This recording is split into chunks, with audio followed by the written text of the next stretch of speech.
i-share sa inyo at patutuan na talaga po talagang sa buhay ng tao, kahit man siguro hindi ka talaga purely na nagsisimba o makadiyos, may nangyayari po talaga himala.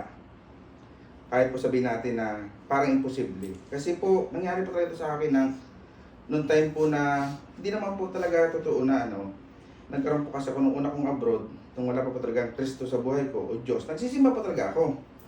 Nagsisimba kami ng mga asawa ko, linggo, pero normal na buhay.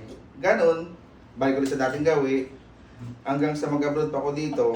Kasi po talaga sa Pilipinas, noong time na talaga pong wala pa ako talagang Kristo sa buhay, at least ngayon po kahit paano, talaga pong in-accept ko na, mula po nung ako natutog talaga dito, in-accept ko na po talaga yung talagang Lord na para sa akin.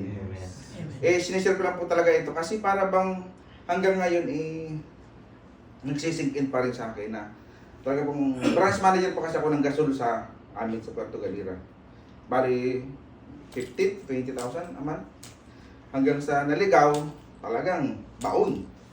Sa utang, maabot po ng halos 700,000. Hanggang sa nag-abroad.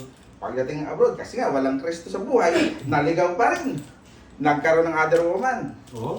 Talagang halos.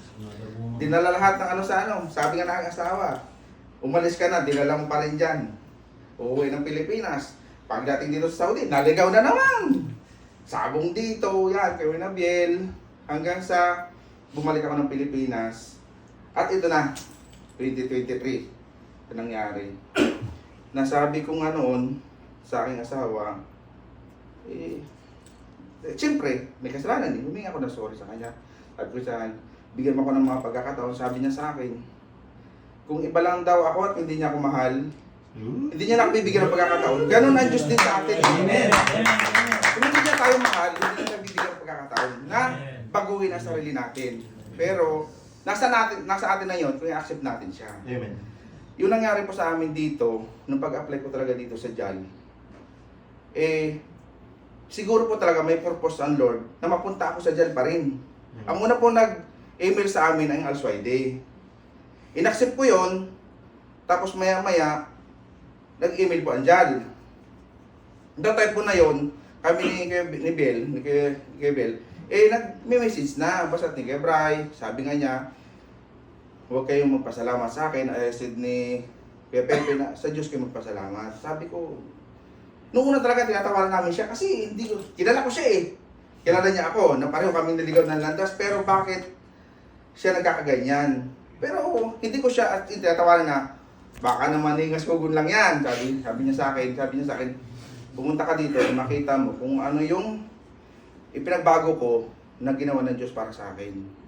Parang naging challenge sa akin Paano ko magagawa? Alswide ang nag-email sa akin.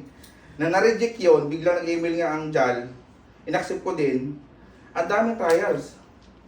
Dami nagsabi na hindi kayo makakalis. Nawalan na talaga ako ng pag-asa. Hanggang yung baboy, baka ko na 3, naibenta ko na pati pato, kinatay na rin. Ano pa? Sabi ko sa mami ko, paano pa? 3 baka, isang inahin, naibenta na parang penustos. Ano pati pato? May pamulutan, may pangkatay.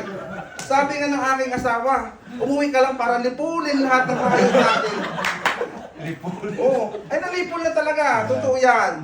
Nalipol na talaga kasama, pero yung baka, hindi ko naman pinulutan, binenta pa rin. Utay-utay, una 60, hanggang 70, 30, hanggang yung inahin na, wala na. Pati hanggang napagtunan ko pati pato ng aking mga biran. Tay, pulutahin natin yan. Biran ko pa, sige, tirahin mo. Kasi nawawalan ako ng pag-asa pero napakabuti pa rin talaga ng Diyos sa akin kahit ako ay naging makasalanan sa Kanya. Minsan nakakalimot, pero hindi naman totally nakakalimot. Siguro, iba lang yung way ng pagpapasalamat ko sa Kanya o pag-accept ko sa Kanya.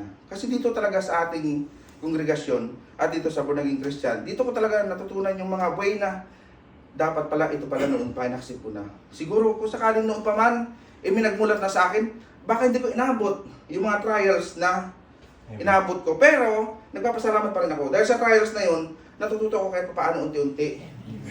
Unti-unti hanggang sa dito na nga, dumating na yung nasa jail na kami, yung pala ang purpose ni Lord sa akin.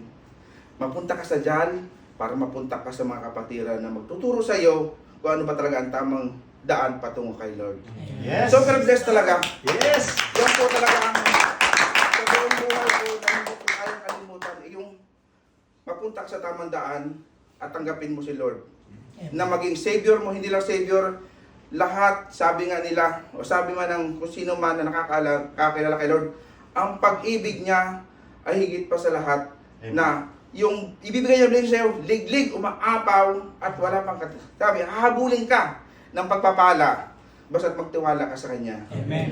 Yun lang po talaga mga kapatid. Ang sabihin ko sa inyo na super blessed po talaga na ako ay napunta dito. At sana sa darating na 2024, inaccept po talaga si Lord na sana huwag niyang pabayaan. Amen. Yun lang po talaga. Hahawakan ko siya at sana higit pa niya akong hawakan na lalo ko may pagpatuloy yung pag-attend dito sa mga gawain natin. Amen. At kung ano man yung blessing niya na ibibigay niya sa akin sa 2024, sana ma-share ko yun sa inyo lahat at sa akin buong pamilya. Amen. Yun lang po talaga. Maraming